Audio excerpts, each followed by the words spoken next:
Hello to the EconBuff podcast. I'm your host, Lee Stitzel. With me today is Dr. Robert King, the Assistant and Wilder Professor of Marketing at West Texas A&M University. Robert, welcome. Thank you for having me. So our topic today is targeted advertising, and hopefully we'll get into more than just what the idea is itself, but what are some of the really recent developments in it. But so just start us out with an idea of what targeted advertising is. Okay, so we'll go macro and then we'll pull it to micro. And so we'll break apart advertising into two big overarching components of traditional and digital, just for ease. And so traditional would be like your mailers, stuff like that. And digital is obviously anything in the digital space. And so when we use the word targeted now, it's probably more focused on the digital side. And what that is saying that we have enough information to actually reach you as a person. And so I'm wanting to sell, workout equipment or something like that. We both have workout equipment at our houses, but we do different things with those pieces of equipment. So they would reach you in a different way than they would reach me by what they're showing you, because they're targeting us in different ways. And so at the very large, the very macro view it's just getting the right variables into the model so we know exactly how to reach people. So the idea here is you're singling out individuals going sort of beyond a group. We're saying, I'm trying to target this at people who want equipment in their house into something even further. So what gives it that granularity, if you will? Like, I like the example of home workout stuff. That's a thing that I'm into, as listeners to the podcast will know. But, I have a specific thing that I'm doing, right? I'm competitive powerlifting, right? So there's no jazzercise in my... Well, you actually touched on what I do is the jazzercise, because that's my thing. As people who know me, Pilates and jazzercise are exactly what my body type is. Well, so it's what we're looking for is small bits of information that when we put it together, we can find out a little bit more about you. And so when you start thinking about the information that you're putting out there and what people see of you, and so if you have a sophisticated enough mechanism, you can tell that you are a power lifter based on Instagram posts or based on what you're searching for in your Google searches, based on credit card transactions, right? Because, you can kind of tell when it's like workout equipment, however much money they are, you can go, oh, that's probably what that is. But what we're trying to do is, so at another macro scale is what we call segmentation. And so we don't want to waste our money by... advertising powerlifting equipment to me just doesn't make any sense. I'm not a power lifter. That's just not my thing. So that's a wasted dollar, however much that dollar is. And so what we do by segmenting is saying, all right, this piece of the population, they like doing cardio. This subset of the population likes doing powerlifting. This subset likes doing yoga, whatever it winds up being. And then we can accurately use our dollars. And so with the collection of data that we have now, we can do that way more accurately. And so if you ever get bored and you go to if you're logged into your Google and go to, if I remember correctly, it's like ads for me or whatever it winds up being, you can see what your profile is on Google. It's really quite useful. It's useful enough that while I'm saying this next sentence, I'm going to look at it because I have it bookmarked because I'm actually curious about it. I'll have to pull mine up at some point. Do it. It's quite worth it. So this is where you're going to plug that back in. It's adssetting.google.com. So adssetting.google.com. And it'll tell you all the things. So it'll tell you my age, which is accurate, that I'm a male, that I have like the Nest and the Stadia app. And it's got all kinds of things that I've searched for. Some stuff that's quite useful. Some stuff that was like a one-off search and you're like, oh, I forgot I even looked at that. And so that's what we're trying to get is those profiles. And so I just saw Volkswagen. So they know that we have a Volkswagen most likely because I've searched for it and I log into that at least once a month because that's where I pay for the Volkswagen. Right. So that type of information can be targeted because now people know, okay, he doesn't mind having a German car, let's just say, or whatever it winds up being. And that's targeted.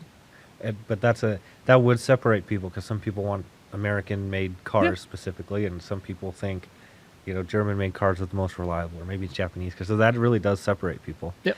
So this is kind of an aside as an observation. I do want to circle back around to sort of where traditional and targeted diverge, but there's the idea of a one-off search. We've all had that because that's what we do now if we're in conversation. Yeah. I think I had one time actually in class, and I had mentioned an example of like bottled water and natural resources, how that, obvious things that would come up in an econ class. And some students started to tell me about all the different brands of bottled water. Well, that's not That's not a like fine point for me that I differentiate between different types of bottled waters, right? And Yeah. so I think I had gone back and searched at some point a particular brand. It's escaping. Yeah, the brand name's escaping me at this moment. But that I would think like that's one of the things I would look back and have been like, wait, why did I search this brand of bottled water? I'm not a bottled water guy. But then from a data perspective, something you would peg me as a powerlifter immediately, even if you didn't have my credit card, because you'd be like, this guy's on the subreddit for powerlifting like Yep. every other day. Yep. What are his main posts about? What does he like? What does he Right. comment on? All those little data points are what the crawlers are good right now, right? So if you have a one-off, it's just like if I say a comment of like, I really like soccer or whatever, that's probably not my thing. But if I start wearing a jersey, Yep. if I start talking to you more in depth about the game, or I buy the sports package and you're aware of that, then you can say, okay, he probably cares about soccer now. And so all those data points start adding up. And the cool thing is that we'll take another kind of bigger macro thing.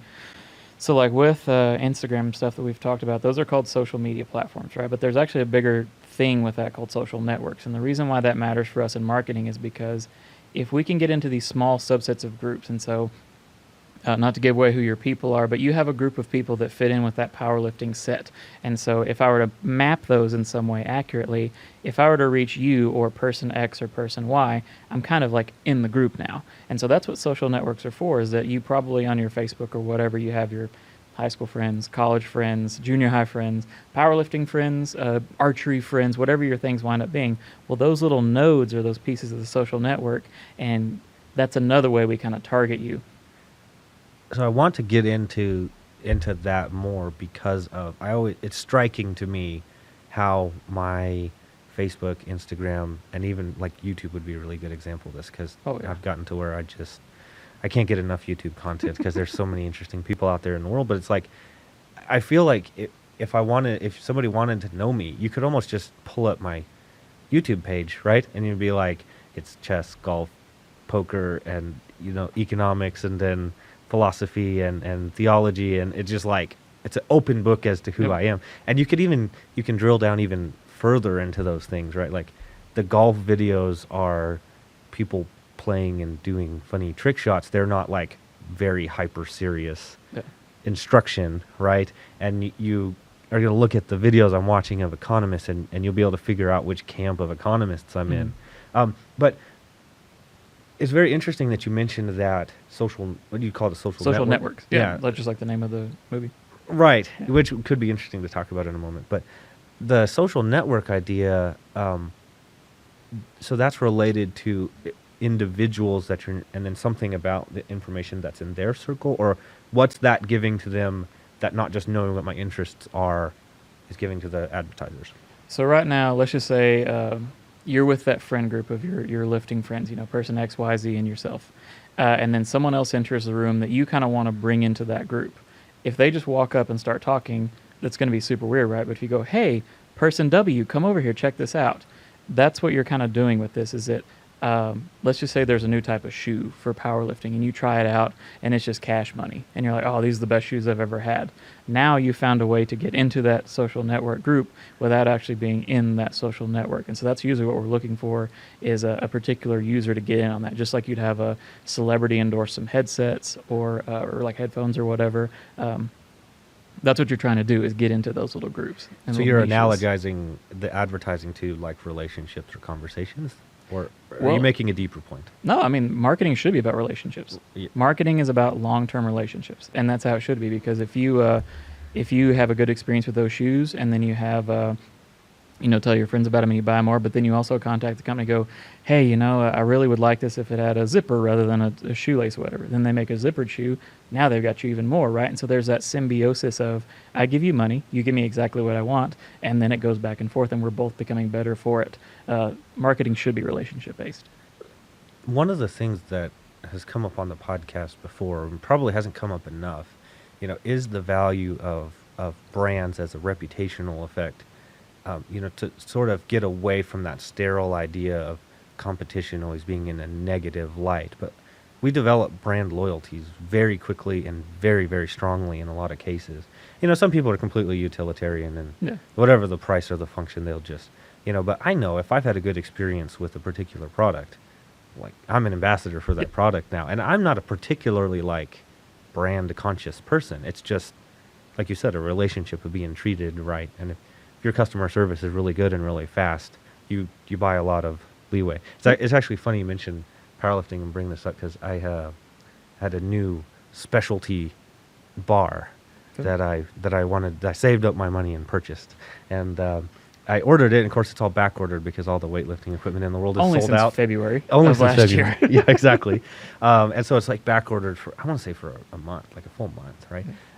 But I had like some account. I didn't get an email from them, so I'm like, okay, you took my money, but now I don't even have an order number, right? So I gave it like, I don't know, 2-3 days or something. And I emailed them. And then the response I got back was very detailed and like, obviously not a bot that was just dealing with me. They sent me an order. And it's like, so immediately they like brought down that concern level that I had. Wait, am I being scammed? Now, this is a company I've done business with on smaller things in the past. And it's a legitimate company. So I'm not worried about being like screwed. Yeah. Which is another aspect to the brand and the recognition and why that kind of thing is important. But I think that idea of like marketing to relationship, people feel like marketing and targeted advertising is somehow to like take advantage of them. Oh no, that's the thing about marketing is that there is no doubt that marketing can have bad actors. That's just the way it is. I mean, if there's a way to possibly manipulate, there are some people that do that. But in my humble opinion, as a pure marketer in the positive sense, it is a positive relationship. I want you to be the best powerlifter you can. And the reason why I'm in business is to make those shoes that make you the best. Because as you get better, the more you're going to like my stuff, and then you're going to become a brand advocate. And so you should be thinking that way, right? In a lot of markets, the people that are doing that, they got started because they fundamentally care about it. Yeah, exactly. Right. So again, not to harp on powerlifting, maybe we'll pick different examples later on, but there are people that are having these companies because they care about powerlifting, and they're like, but I can. Well, the specialty bar I was telling you about, it literally got made because the guy was like, "Hey, here's a company I can start to fix this defect in other people's equipment," and now people like me are buying there. Yeah. So. Yeah. Well, that's the thing. Is that why do markets exist? Well, because you and I were doing something, and all of a sudden we went, it'd actually be better a bar with a double layer or whatever. It has a lowered down or whatever it winds up being, because we're seeing a market need. The market need exists because I have a passion for that. It's very unlikely that someone's going to create something for powerlifting that probably doesn't even participate in it, right? They're at least going to have some sort of a tie to it where they're, you see, like you see like your wife doing something, and you're like, oh, well, this is what we should be doing, right? This is how you fix this problem. And so that's why markets exist, right? It's not like someone's just like, no, I'm gonna get in on this market by forcing this thing that nobody wants on it. It's not going to work, right? It's people from within the industry almost all the time, right? Yeah, and so generally you have people who are passionate about it. I really want to, I had an injury, so now I created this different type of bar that's safer for me to squat or whatever it winds up being. That's actually exactly the example. That is? Oh, so the specialty bar, a safety bar, right? Yeah. So for our non-powerlifting friends in the audience, you've got bars that are straight. So think of whatever you would picture when you're picturing people lifting with a full-size bar. And that has sort of limitations on your shoulders in particular. And so there's an innovation called a safety squat bar, which allows you to squat, but then it's got little, almost like handles and a pad on it, so your hands can be in front of you. It creates kind of a different pattern and gives you these other kind of benefits. But it eases the strain on your shoulders while you're squatting, because that's not a muscle you want to be working out when you're squatting. So, okay. Let me circle back really quickly to that macro idea that you were talking about. So in some sense, you have this idea with, maybe this is the wrong terminology, with the traditional marketing, you can still like segment people. It's more likely that a guy would want to be into lifting stuff, right? And it's maybe more likely that people who are, if they're into lifting, that they'd be interested in these type of shoes. You can have these like really broad correlations. Oh yeah. And so we always want to focus it down to however refined you need to be, right? So jumping back to your water example, there are different types of water. I mean, I use this example in class. There's like a $60,000 per bottle of water, $750. It's from this particular well and this very specific thing, blah, blah, blah. And it's like in a gold bottle and all kinds of stuff like that. Well, if you advertise that to the average water user, it's not going to be good for you, right? But there's subsets of that group, we call them target markets. Target markets are what we're actually looking for. Those are people who buy your stuff or people who you want to buy your stuff. And so Ozarka or whatever the water is, depending on what your area is, that's marketed in a completely different way. But you're also trying to reach a different style of person, right? You can probably do Ozarka based on,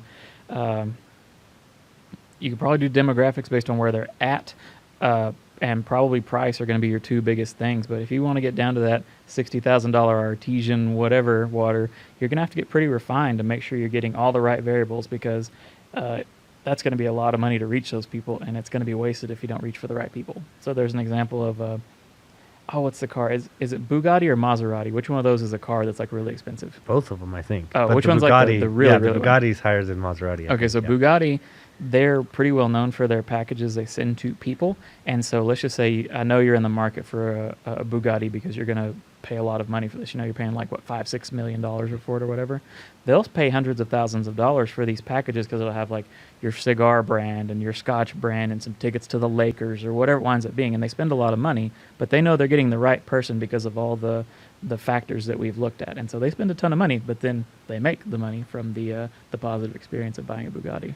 And then, of course, buying a Bugatti probably isn't you buy it and then you leave the lot and that's that. Like there's a whole, Yeah. that relationship idea comes back because I'm not just going to let the nearest mechanic work on my Bugatti probably, right? Well, I mean, that's who works on mine. I just have a local guy that works on my Bugatti, but I'm a different level of consumer. You're just like, hey, Joe, and he comes out and just tinkers with you. Yeah, okay, I love it.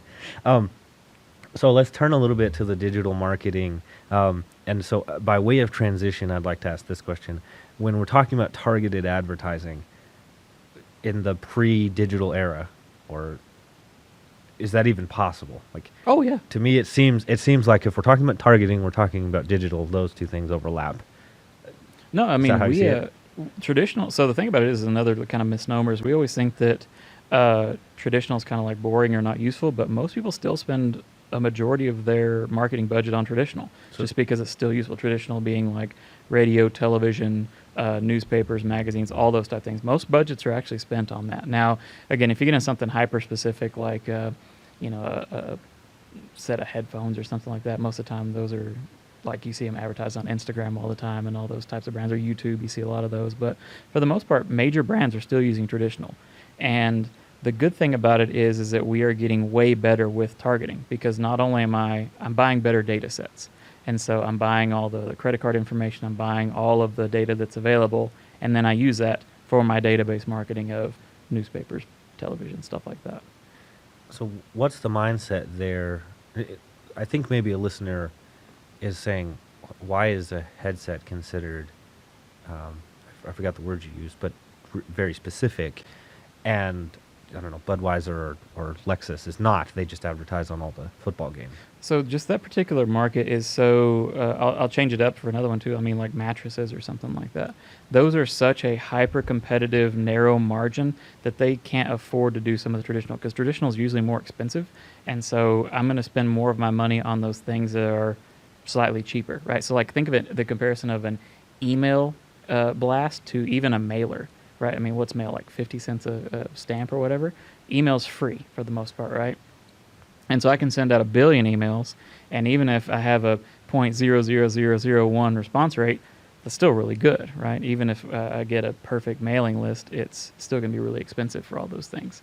And so generally you're just trying to save money. And so like there's even documentaries on the mattress companies making bare minimum margins and all that kind of stuff. That's why, because they have to compete in a almost free, zero margin market. So that's why they have to live in that space. Budweiser just has a better margin. So what's happening there in the mattress market? The number of competitors and the number of competitors is high and the product differentiation is pretty low. Yep, almost zero differentiation. And so you generally have brand advocates when there is some sort of a differentiating factor. And so if you look at the macro level of strategy, there's kind of two you can fall into. Are you low cost or are you differentiated?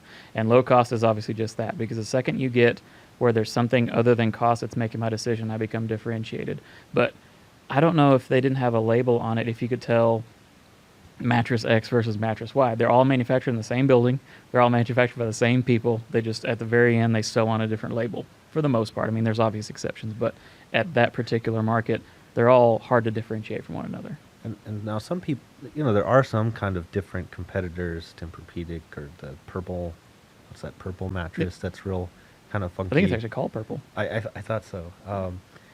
So there's a little bit of differentiation there, but you're thinking about 90% of the mattresses. Yeah, are and so just like the headphones thing too. I mean, like you have your high-end Beats and you have your high-end Audio Technicas and you have all those, but I'm talking about those ones that are like that, what we would call mass market. These are to meet the most amount of people's needs. They oftentimes, again, you have very low margins and they're not differentiating. They're actually trying to be the low cost.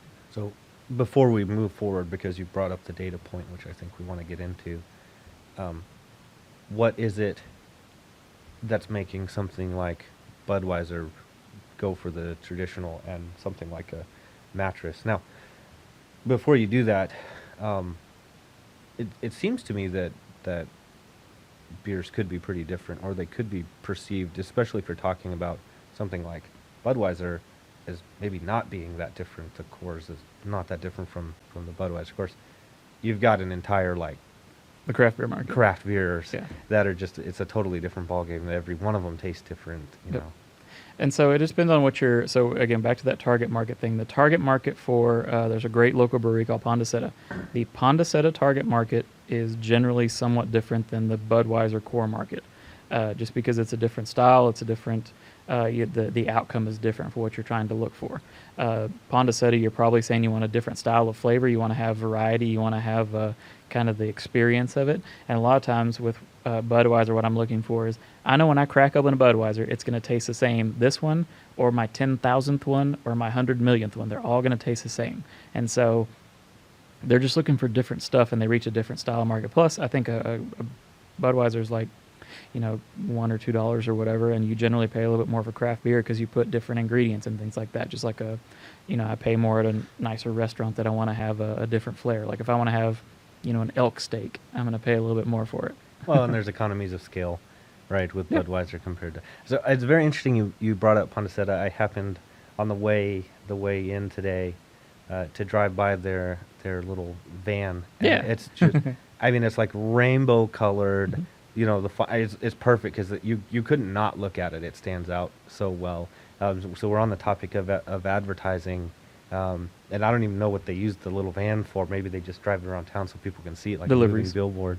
But deliveries, that makes a lot of sense. But any comment about that particular? It's almost like that. I think a non-marketer would think that's almost like just a convenience thing. We have a van. We need to use it for deliveries. Let's slap the logo on the side. So when we're thinking about how marketing is done, so let's just even take it back to even more macro brand. So what a brand is something that whenever I mention a word or a concept, you instantly have a tie to that. So if I say WT, you're remembering back to your undergraduate days, you're thinking of your time as faculty, you remember football, baseball, whatever it winds up being. All those things are instantly into your brain. Just like if I were to say Converse, or if I were to say Rogue, or whatever it winds up being, that's what brand is to us. And let's just say I was at a powerlifting meet and they were using Rogue plates, and I saw one of the plates break. Even if I don't really pay much attention to it, that's always in the back of my mind. So you're looking at buying plates and you're like, oh, Rogue, I'm not going to buy that. I remember seeing this one thing. And so all these things are brand components that we have. And so if we can increase touch points of even something like, that's a cool looking van, or something like that, that's way better than just a white van doing deliveries to Toot and Totem or whatever with their beers. And so we like to increase our touch points. But that can be a gift and a curse. An example I always use in class is, I won't use the brand because it's got a negative affect towards it now, but I was driving down the highway. A person aggressively cut me off and aggressively braked and everything else. And the first thing I saw was a sticker for a company in the corner.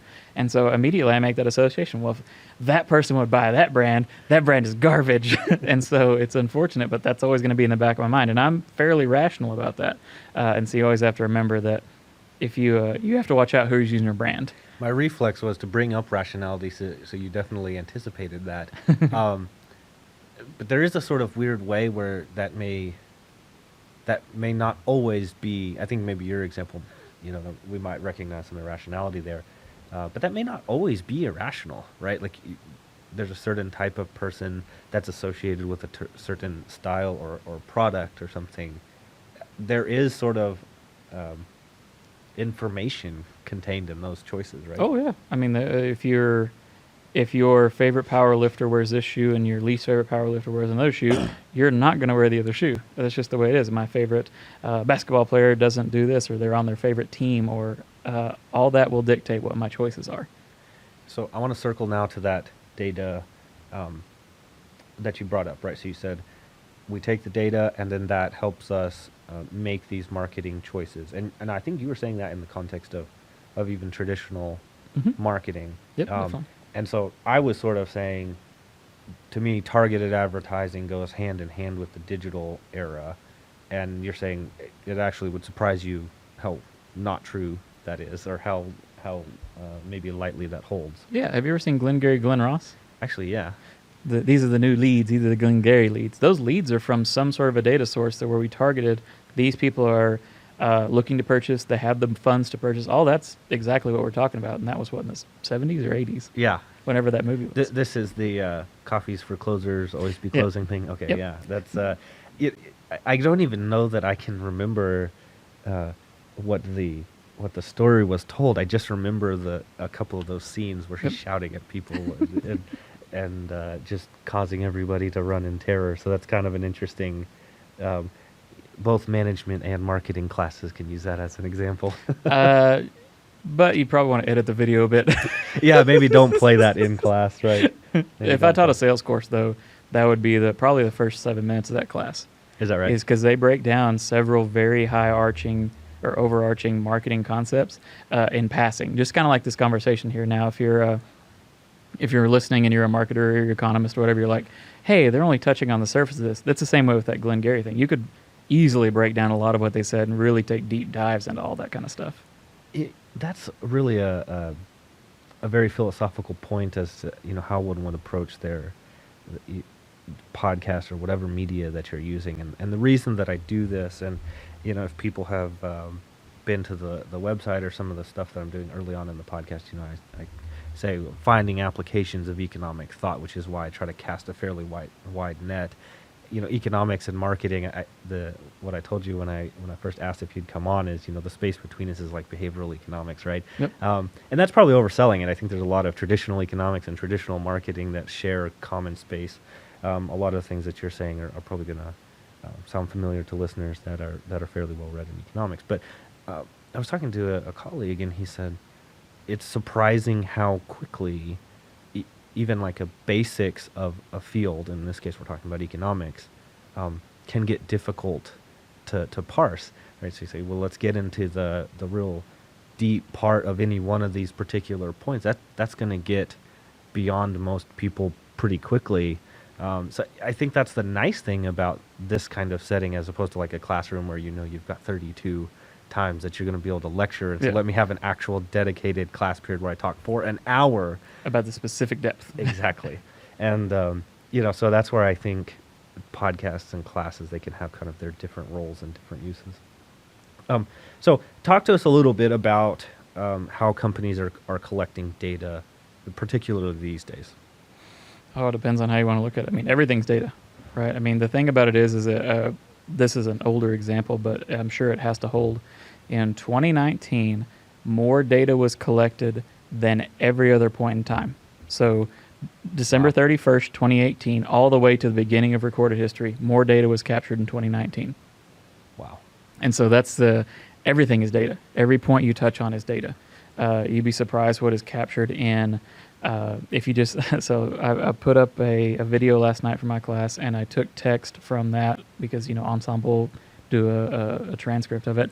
And I was like, oh crap, I'm not going to go through and like check this whole thing because I'm just tired and I didn't want to do it. And so I was like, well, hopefully there's not like a swear word or something, right? Because I'm texting and I mumble a bit. And so I put it in this profanity checker online. It's all it is just a box that just checks text to look for swear words, right?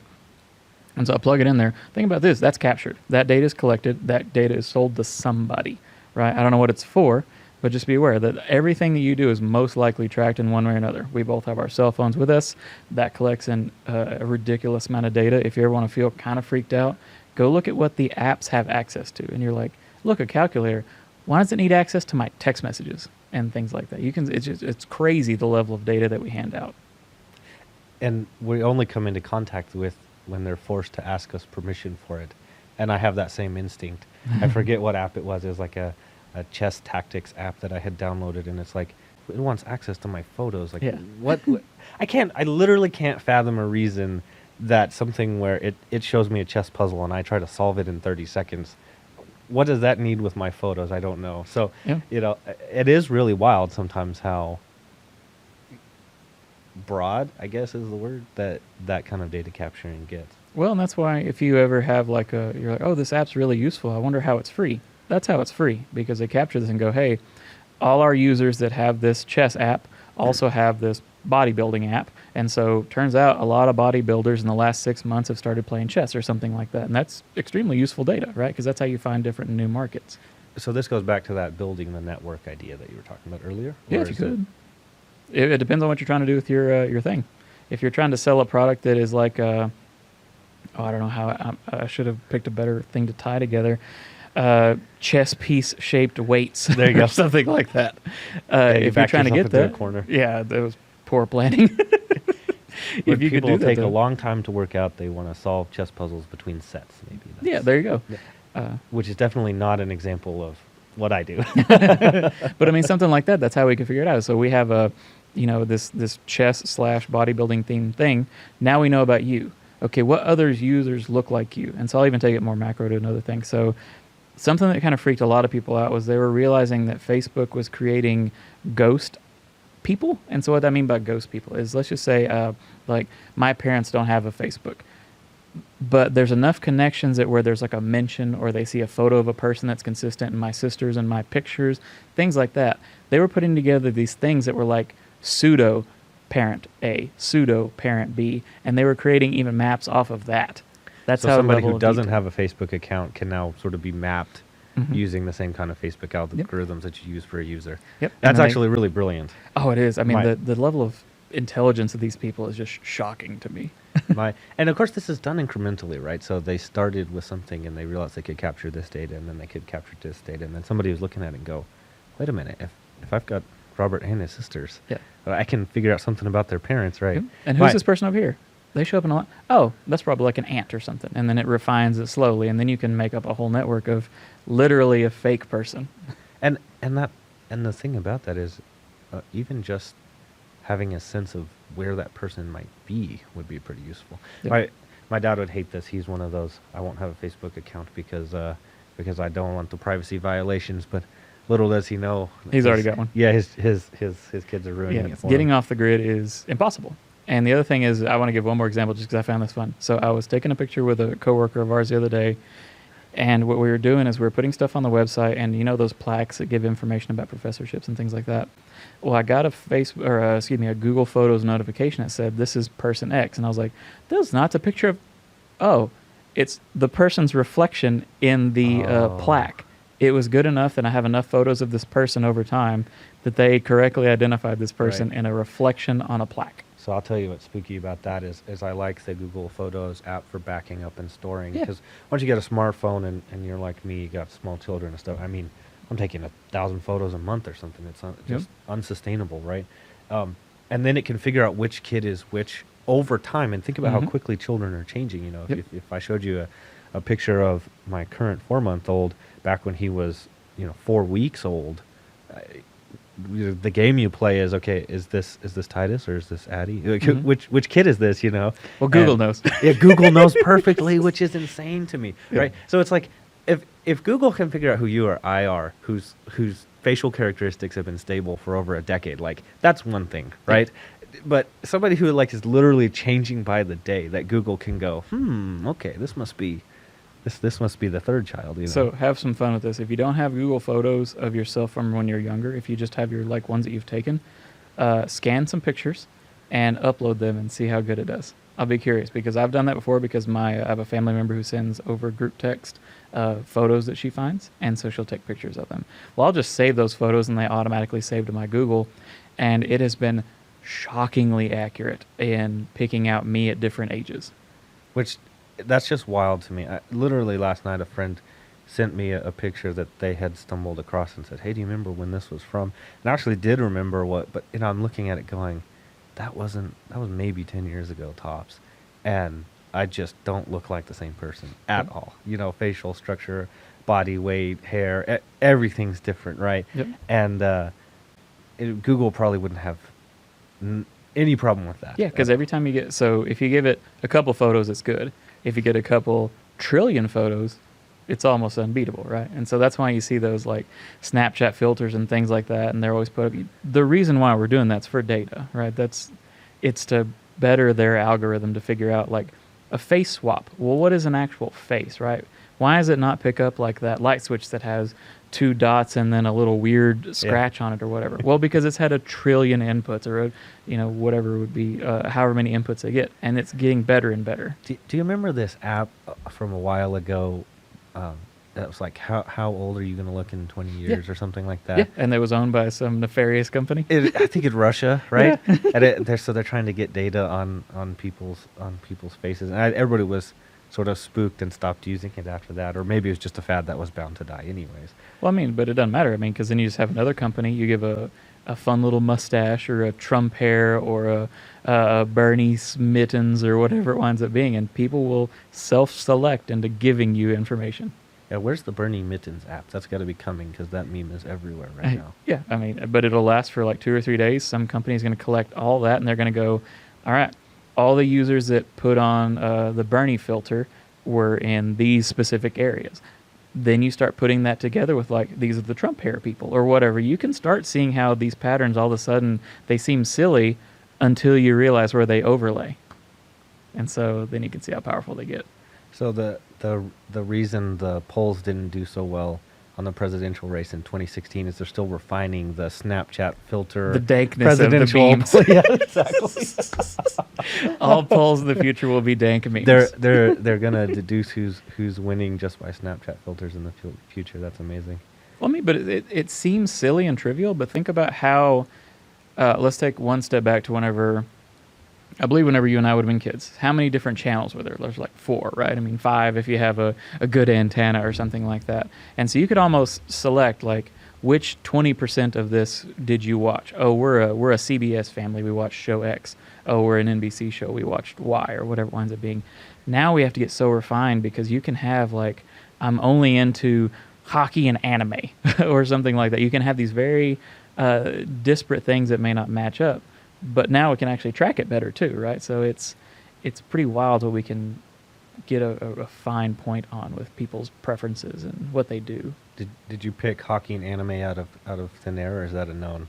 I just made that one up. No. Okay. I was going to try to back myself into another chest powerlifting corner. The reason I ask is this could be totally random noise, but I teach sports economics. Mm-hmm. And so one of the things I do is figure out, okay, what kind of examples are going to be interesting to people. More than one person in more than one class has volunteered that their favorite sport is hockey, and the other thing they're interested in is anime. So that's information that was beamed directly in my brain by Google. Yeah. So something about my class got recorded and sent to the dark net there, and you picked it up. So,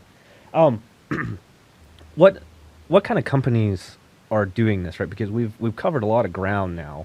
So when I say something like that, we think of the like G Mafia, right? Mm-hmm. The Google, Microsoft, Facebook, Amazon. Apple, Facebook, Apple. Amazon, and IBM, right?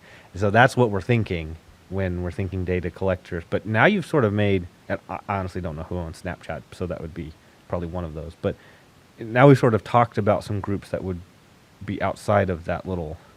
Everybody's collecting data. I mean, we if this is on anything that has a website is tracking data. Everything whenever you sign up for a class here, we're collecting data. Now, it could be useful or non-useful, but even the smallest mom and pop shop that happens to have a square, that's data collection. A lot of them are easier with finances, terminals and things like that, just because that's the easiest place to connect stuff together, right? So even if I have just like a first letter and a last name, I can usually go, all right, so there's an R. King that purchases from this coffee shop, and then we have a Robert K. who purchases from this mitten shop, and they're both in Canyon, probably going to be the same person based on the behavior or whatever it winds up being. And so all these things are collecting information constantly. So is it better or worse for my personal privacy to be named Joe Smith versus Brandley Stitzel, the most like ridiculous name of all time? The thing is, it's getting so good it doesn't really matter. right? I mean, Okay. you can be named a bunch of random characters, and it's still going to have even a ghost avatar of you. It'll figure it out. They'll back it all out then. So one of the things in preparation for this podcast that I came across was some research where they sort of randomly assigned people's search engine experience to sort of have more or less targeted advertising. And what they found was people seem to like the targeted advertising. So one of the things, I think in the background of this conversation, and we've talked about privacy a little bit, is this idea that like, hey, this is like information about me. Why does Google get to have it? Or apparently anybody get to have it because everything that I'm buying is being You've opted tracked. into it already. I've opted into it. Yeah, I mean, in some way you've done it volitionally, right? I mean, but like you said, there's also no avoiding it, so Yeah. maybe not. But talk to us a little bit about this idea that consumers actually seem to like this. Like, wouldn't I rather have an advertisement for, a hobby that I just picked up, my bodybuilding chess career? That's what I would like to be in the sidebar on Facebook advertising to me, rather than hockey anime, which isn't my thing. Oh, definitely. I mean, that's the thing about it, is it's always back to nefarious actors, right? Imagine a world in which you actually fully trusted this entity, whatever this entity winds up being. We'll just call it a world government for ease. We're all connected. We are all under this one world government. If we trusted that they had our best interest at heart, there'd be no end to the amount of data you'd want to give them, because we could start being predictive of like, oh, this person in this particular region had a cough. They visited this one random store, and that's where this person and blah, blah, blah, and they could piece it together, and you could have this incredible network of predictive capabilities, but who's going to go ahead and trust a single entity to have all that information? And it seems far-fetched, because it really is, right? But if we had something that we could trust and we could give it all our data, that'd be awesome. And so I think that we would want something like that, because how great is it when you find a podcast that you like, or a show that you just stumble, or a YouTube channel, you're like, oh, this is exactly what I want. That's brilliant. At what cost, though? So this is one of the topics that has been at the heart of economics for a long time, is how is society ordered? And economists have argued, and back when this is happening, this is the height of communism and Marxism and the evils that come out of that. And so economics sort of has this long tradition, and even now we still like to talk about it and saying, society is emergent, which is to say it's made of human actions, but it's not made of human design, because nobody can pull all those strings, right? But it's still very much made up of all the individual decisions that I make and that you make and that everyone makes, right? So I'd be remiss if I didn't take an opportunity on an Econ podcast to mention sort of briefly this idea that data needed to actually run an economy, and I would argue actually also society, can't actually be conveyed into these kind of things. But it is very interesting to see where that kind of stuff is going, and you mentioned some very practical applications. Containing a pandemic might be really nice in certain scenarios. But Which like worked. you said, people can fault China all they would like to on some things, but as far as tracking and everything with WeChat and things like that, that is one way to prevent the further spread of a thing. But again, at what cost, though? Do I want to give up my interpersonal freedoms for that? It starts getting into a weird world.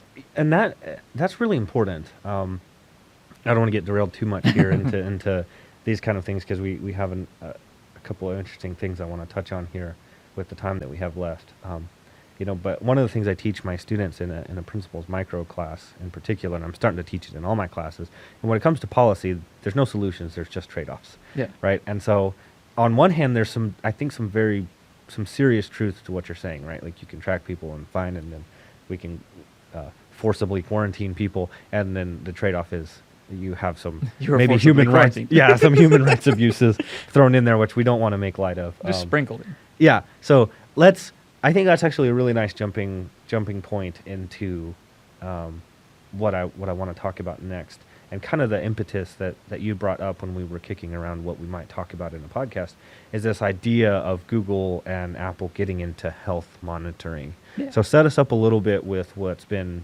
fairly recent news, right, in terms of... With the Fitbit, yeah. Yes. So Apple's been trying to do this for a while, trying to create some sort of a health tracker or something that you can monitor more than just heart rates and things like that. And so we'll put them in two different buckets just for ease. You have Apple, who's wanting to kind of create this, utopia. We'll just go with that for ease.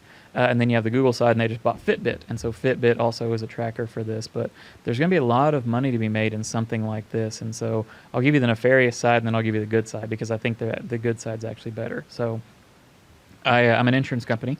And one of the things that we have to deal with is asymmetric information, right? And so how do I price your insurance versus my insurance?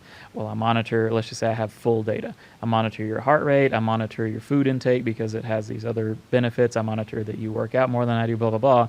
Now, all of a sudden, we can get a pretty good dollar amount for what you should be paying and what I should be paying. And so is that fair? Probably. But at the same time, it's pretty eerie to think about something in that way. But now we'll jump over to the opposite side of let's just do it as this is a really good thing.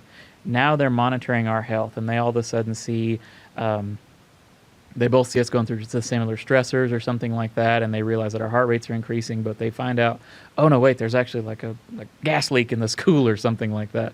That would be extremely useful, because now we are both benefiting from the knowledge of larger aggregated data. It's going to fall in between those two, but having that level of biometric data is going to be insane.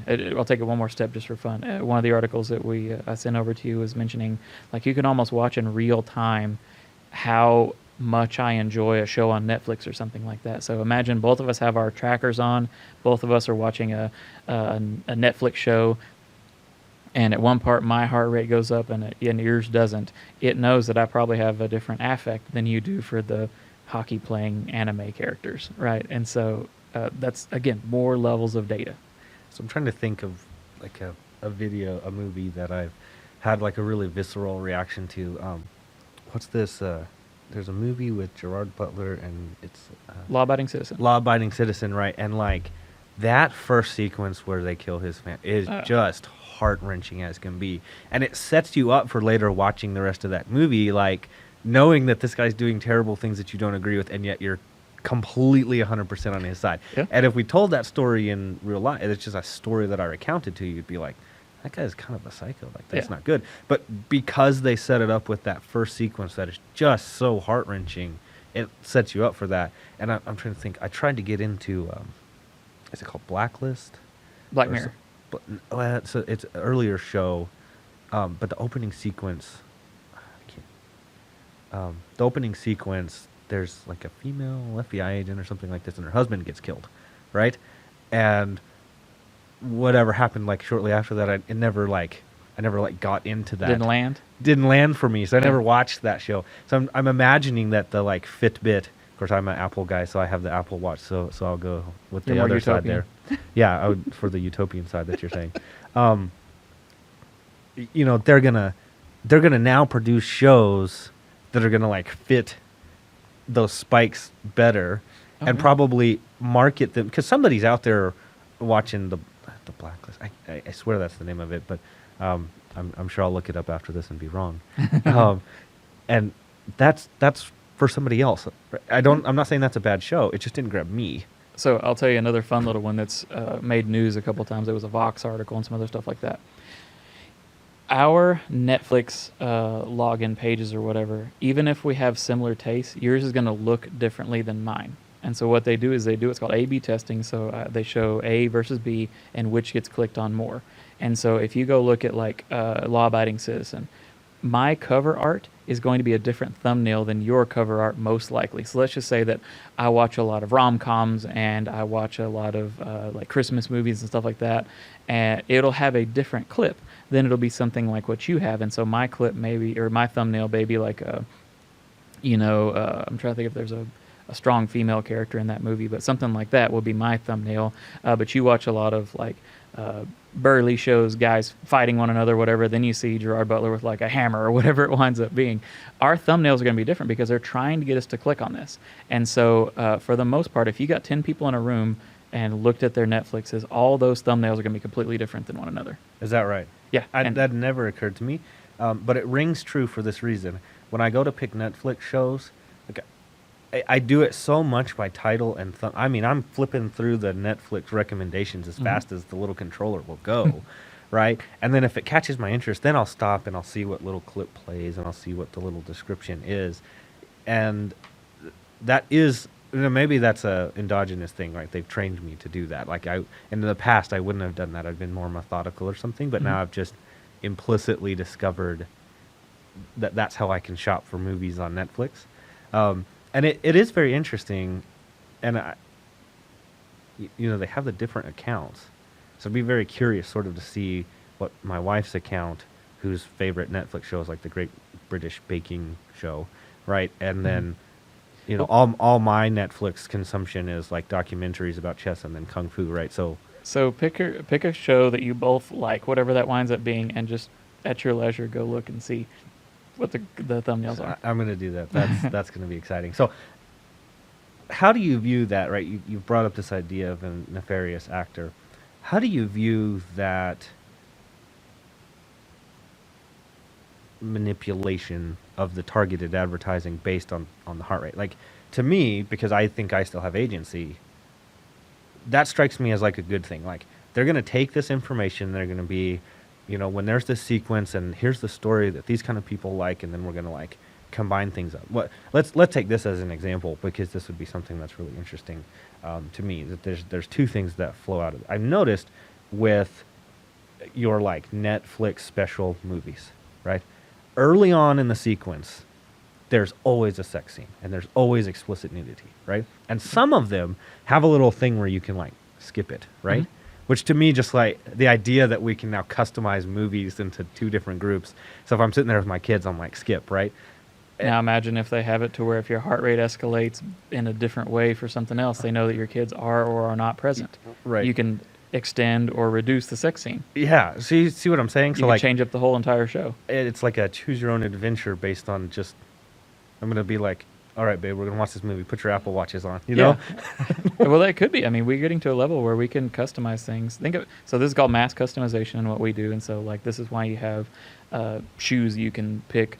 I want blue tops and purple lowers or whatever. You can make it customizable. We're going to be able to do that, and that's super easy in the digital space because I can almost make an avatar instantly to the thing that you like. And so I really do see a world where if we want to have different characters or different makeups or whatever, you can very easily do that. All it is just a different type of render. And so we know that because you like hockey anime, we can almost generate that movie for you. This is where AI gets to be really cool in how it can correctly predict what I want to see, right? And so if I'm listening to music and my heart rate's staying smooth, it may just keep the music going. It may just keep playing, instead of having 3 bridges, it makes it 4 or 5 or whatever. But if I'm kind of getting out of it, it'll end the song early or something like that. It's giving me exactly what I want. So back to your word manipulation.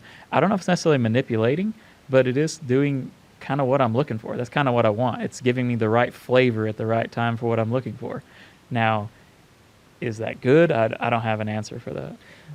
Okay, so I'm glad that you framed it that way because it brings me to a point that like I didn't intend to make, but just some of the reading that I've been doing. So there's an economist named James Buchanan, a very famous economist that's done a lot of great work and a lot of cost and choice theory. But he has a book that I think it's called Natural and Artifactual Man. It's not artificial, but artifactual. Mm-hmm. And his idea there is that the thing about humans is it's not just that we are something, it's also that we can aspire to be something. Okay. Right, so since we're sneaking up on an hour here, and I appreciate the time that you've taken, talk to me a little bit and to the listeners a little bit who are struggling with, okay, I can kind of see the benefit of like maybe tailor-made movies that remove or add things I do or don't like, with this also idea that sometimes I'm sucked into my phone in a way that I don't want to be, and the fact that I can scroll Instagram forever like may not be a good thing for who I aspire to be. So just as a really quick thing to add the manipulation bit, so there's a really good book about how phones are designed and things like that, and the choice of the red notification and the infinite scroll and things like that. A lot of that's based on gambling. because that's how you take away people's perception of time. Is like a slot machine is the literal perfect machine for human manipulation. Everything about it's great, but that's a completely other topic for another time. But when you're talking about, let me take it a step back to like a bite of food. That way it's a simple cross-sectional point in time. Have you ever been eating and they're like, oh, if it just had a little bit more spice, or oh, there's just too much salt or whatever. Let's just say that every time you took a bite, I was able to tap directly into your parts of your brain, and every single bite was the literal epitome of the greatest bite you could ever have. Is that a good or bad thing? I mean, there's an argument. That sounds like the greatest thing I've ever heard. But at the same time, at what point is that just brain hacking me too much to where I might as well not even have, autonomy, right? The reason we have such high highs is because we have such low lows. If the prior bite would have been so gross, that second bite would have been so good. So if we're always at 100, is that good? My guest today has been Robert King. Robert, thanks for joining us on the EconBuff. Yeah, thank you for having me. Thank you for listening to this episode of the EconBuff. You can find all previous episodes on YouTube at EconBuff Podcast. You can check out our website at econbuffpodcast.wixsite.com. That's WIXSIT.com. You can contact us at econbuffpodcast@yahoo.com.